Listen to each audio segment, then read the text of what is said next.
America president Donald Trump యావత్ ప్రపంచంపై పగబట్టినట్లున్నాడు. తన మన అనే తారతమ్యం లేకుండా ప్రపంచంలోని అన్ని దేశాలపై టారిఫ్ బాదుతున్నాడు. ప్రధానంగా ఆసియా దేశాలపై భారీ ఎత్తున సుంకాలు బాదటంతో ఆసియా దేశాలు వణికిపోతున్నాయి.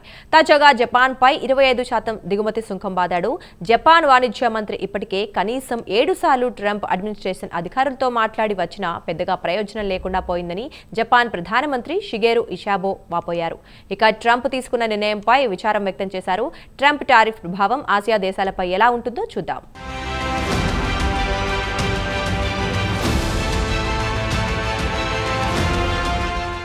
అమెరికాలో డొనాల్డ్ ట్రంప్ అధికారంలోకి వచ్చిన తర్వాత నుంచి ఆయన యావత్ ప్రపంచంపై పగబట్టినట్టు దిగుమతి సుంకాలను భారీగా పెంచుకుంటూ పోతున్నాడు. ఎదురు మాట్లాడితే దానికి రెట్టింపు సుంకం విధిస్తానని హెచ్చరిస్తున్నాడు. ట్రంప్ ముఖ్యంగా ఆసియా దేశాలపై పగబట్టినట్టున్నాడు. ఆసియాలోని మొత్తం 14 దేశాలపై టారిఫ్ పెంచాడు. దక్షిణ కొరియా నుంచి శ్రీలంక వరకు సుంకాలను పెంచుకుంటూ పోయాడు. ఇక జపాన్ విషయానికి వస్తే అమెరికాలో జపాన్ కార్ల హవా అంతా ఇంత కాదు. తాజాగా ట్రంప్ జపాన్ నుంచి దిగుమతి చేసుకునే వస్తువులపై 25% సుంకం విధిస్తానని ప్రకటించడంతో జపాన్ను నిలువునా వణికించాడు. దిగుమతి సుంకం నుంచి తప్పించుకోవడానికి జపాన్ ప్రధానమంత్రి చెయ్యని ప్రయత్నం లేదు. ఇక జపాన్ విషయానికి వస్తే అమెరికాకు అత్యంత సన్నిహిత దేశం. సుంకం నుంచి తప్పించుకోవడానికి పలుమార్లు వైట్ హౌస్కు వాణిజ్య మంత్రిని పంపించింది. ఈ ఏడాది ఏప్రిల్ నుంచి ఇప్పటి వరకు 7 సార్లు ఆయన వైట్ హౌస్కు వెళ్లి అధికారులతో చర్చలు జరిపినా ఎలాంటి ప్రయోజనం లేకుండా పోయింది. ఒకప్పటి మిత్రుడు నేడు శత్రువులయ్యారు.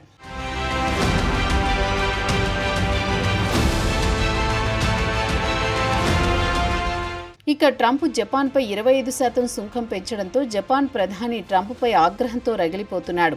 ఇక అమెరికా మార్కెట్లో జపాన్ కార్లకున్న డిమాండ్ అంతా ఇంత కాదు. అమెరికా తమ బియ్యాన్ని జపాన్ మార్కెట్లో విక్రయించడానికి జపాన్ ప్రధానమంత్రిపై తీవ్రమైన ఒత్తిడి తెచ్చింది. ఇక జపాన్ అమెరికా బియ్యాన్ని కొనుగోలుకు నిరాకరించింది.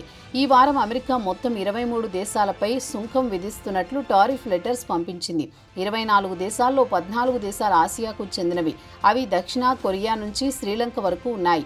చాలా వరకు ఆసియాకు చెందిన దేశాలు తయారీ రంగానికి వస్తువులు ఎగుమతి చేసే దేశాలకు హబ్గా ఉన్న దేశాలే. ఇక ట్రంప్ శుక్రవారం నాడు కెనడా నుంచి దిగుమతి చేసుకునే వస్తువులపై ఏకంగా 35% సుంకం విధిస్తానని ప్రకటించాడు. ఇక ట్రంప్ వాదన ఏమంటే అమెరికాతో వ్యాపారం చేసే భాగస్వామ్య దేశాలపై ఇప్పటి వరకు ఉన్న 10% పన్నును 20%కి పెంచుతున్నట్లు ప్రకటించాడు. దిగుమతి సుంకం పెంచడం వల్ల ద్రవ్యోల్బణం పెరుగుతుందని చెప్పినా ట్రంప్ మాత్రం అవేమీ పట్టించుకోవడం లేదు. అన్ని దేశాలు 20% లేదా 15% దిగుమతి సుంకం చెల్లించాల్సిందేనని, దానిపై తాము వర్కౌట్ చేస్తున్నామని ట్రంప్ NBC న్యూస్తో మాట్లాడుతూ చెప్పారు.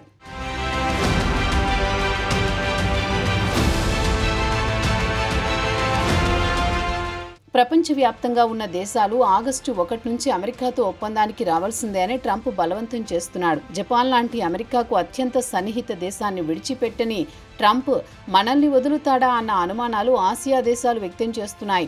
ఇక ట్రంప్ టారిఫ్ అనే గడియారాన్ని వెనక్కి తిప్పాడు. మరి ఈ గేమ్లో ఎవరు విజేతగా నిలుస్తారో ఎవరు ఓడిపోతారో వేచి చూడాల్సిందే. అమెరికాలో ట్రంప్ అధ్యక్షుడిగా పగ్గాలు చేపట్టిన తర్వాత నుంచి అన్ని దేశాలపై సుంకాల బాదుడు. ట్రంప్ దెబ్బకు షాక్ తిన్న దేశాలకు కాస్త గడువు ఇచ్చి డెడ్లైన్ పెట్టాడు. ట్రంప్తో ఒప్పందం కుదుర్చుకోవడానికి కేవలం 3 వారాలు మాత్రమే మిగిలి ఉంది. ఆగస్టు 1 డెడ్లైన్కు 3 వారాల గడువు ఉన్నందువల్ల ఈలోగా ట్రంప్తో సంప్రదింపులు జరుపుకోవాలనే ఆలోచనలో కొన్ని దేశాలున్నాయి.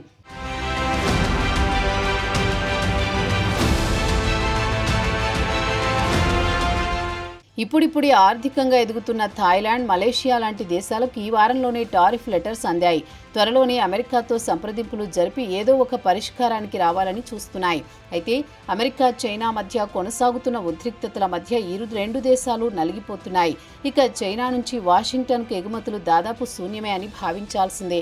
అయితే చైనా కంపెనీలు 3వ దేశం నుంచి అంటే ఇటు థాయిలాండ్ నుంచి, మలేషియా నుంచి అమెరికాకు ఎగుమతులు చేసే అవకాశాన్ని కూడా కొట్టిపారేయలేమని అంటున్నారు ఇరు దేశాలకు చెందిన ట్రేడర్లు. కాగా ఆర్థికవేత్తలు మాత్రం ట్రంప్ డెడ్లైన్ను ఆగస్టు నుంచి మరికొంతకాలం పాటు పొడిగించే అవకాశాలున్నాయని చెబుతున్నారు. ఎందుకంటే ట్రేడ్ అగ్రిమెంట్స్ సంక్లిష్టంగా ఉన్నాయని చెబుతున్నారు. ఇక ట్రంప్ అడ్మినిస్ట్రేషన్ టారిఫ్ లెటర్స్ పంపించింది. ఆ లెటర్స్లో ఉన్న డిమాండ్లు కూడా స్పష్టంగా ఉన్నాయని నేషనల్ యూనివర్సిటీ ఆఫ్ సింగపూర్కు చెందిన బిజినెస్ లెక్చరర్ అలెక్సీ కాప్రీ చెప్పారు.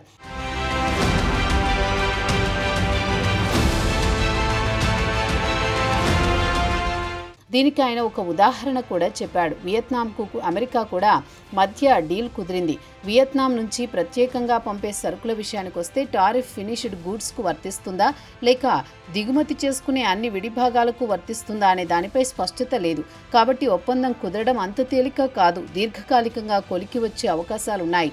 దీనికి పలు థర్డ్ పార్టీలు, టెక్ కంపెనీలతో పాటు లాజిస్టిక్ కంపెనీల భాగస్వాముల అవసరం ఎంతైనా ఉంటుందని అలెక్స్ కాప్రీ వివరించారు. ఒకవేళ టారిఫ్ను కఠినంగా అమలు చేయాలనుకుంటే మాత్రం గ్లోబల్ ట్రేడర్స్ నష్టపోవాల్సి వస్తుంది. అలాగే కంపెనీల విషయానికి వస్తే అమెరికా, యూరోప్, చైనాకు చెందిన వ్యాపారాలు కూడా రిస్కులో పడతాయి. ఇది కేవలం ఎగుమతిదారులకు కాదు, అమెరికాలో దిగుమతిదారులకు, వినియోగదారులకు కూడా నష్టమే. ఇక ఇప్పుడిప్పుడే ఆర్థికంగా ఎదుగుతున్న ఆసియా మార్కెట్ల విషయానికి వస్తే ట్రంప్ టారిఫ్ దెబ్బకు ఇబ్బంది పడాల్సిందే. ఆసియా దేశాలు ఎలక్ట్రానిక్స్, టెక్స్టైల్స్ నుంచి తయారీ రంగానికి మారిపోయాయి.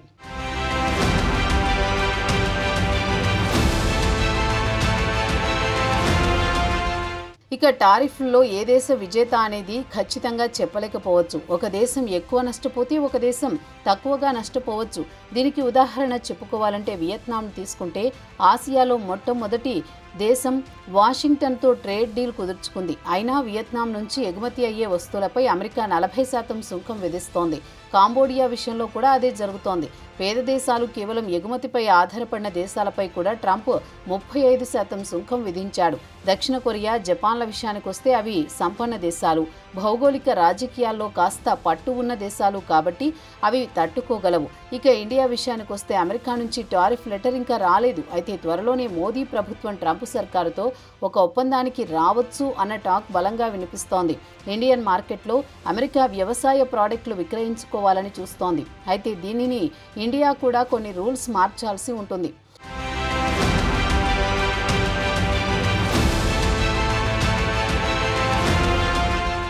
ఇక జపాన్కు అమెరికాతో ఇటు ఆర్థికంగా అటు మిలిటరీ పరంగా బలమైన సంబంధాలున్నాయి. అయినా జపాన్కు ఆసియాలో ఇతర దేశాలకు బాదినట్లే దిగుమతి సుంకం బాదుతున్నాడు. తాజాగా ట్రంప్ తీసుకున్న నిర్ణయంతో ఇరు దేశాల మధ్య సంబంధాలు బెడిసే అవకాశం ఉంది. ఎందుకంటే జపాన్ వద్ద రిజర్వు నిధులు బలంగా ఉన్నాయి. దీర్ఘకాలం పాటు అమెరికాతో వాణిజ్యపరంగా పోరాడే సత్తా కలిగి ఉంది. కాగా ట్రంప్కు జపాన్ కొరకరాని కొయ్యగా తయారై ఆశ్చర్యపోవాల్సిన పని లేదంటున్నారు ఆర్థికవేత్తలు. ఇక జపాన్కు బియ్యం కొరత వేధిస్తోంది. అయినా జపాన్ ప్రధాని మాత్రం అమెరికా నుంచి బియ్యం కొనుగోలు చేయడానికి నిరాకరిస్తున్నారు.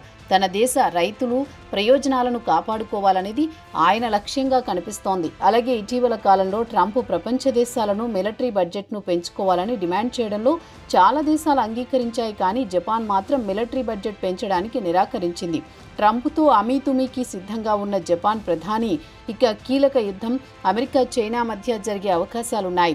అయితే ఎకనమిస్టుల అంచనా ప్రకారం ప్రస్తుతం ట్రంప్ బేరమాడే పరిస్థితిలో లేడు. కాబట్టి ఆగస్టు 1 డెడ్ లైన్ మరోమారు పొడిగించే అవకాశాలున్నాయని చెబుతున్నారు. ట్రంప్ ఆన్లైన్లో టారిఫ్ ఇంత పెంచుతున్నా అంతా పెంచుతున్నా అంటూ లెటర్స్ రాయడం కంటే సంప్రదాయబద్ధంగా దౌత్య వర్గాల ద్వారా చర్చల ద్వారా ఆయన తాను పెంచాలనుకున్న టారిఫ్ గురించి ఒప్పించుకునే అవకాశం ఉండింది. అయితే ట్రంప్ అన్ని దేశాలను భయపెట్టి దారికి తెచ్చుకోవాలనుకున్నాడు. అంతా గందరగోళం చేసి చైనాకు మంచి గిఫ్ట్ ఇచ్చాడు. ట్రంప్ నిలకడగా ఉండడని యావత్ ప్రపంచానికి తెలుసు. వ్యాపారంలో చైనా వారి తర్వాతనే ఎవరైనా. కాబట్టి ట్రంప్ బలవంతంగా టారిఫ్ రుద్దుతా అంటే ఆయనకే నష్టం అనేది ఎకనమిస్టుల అభిప్రాయం.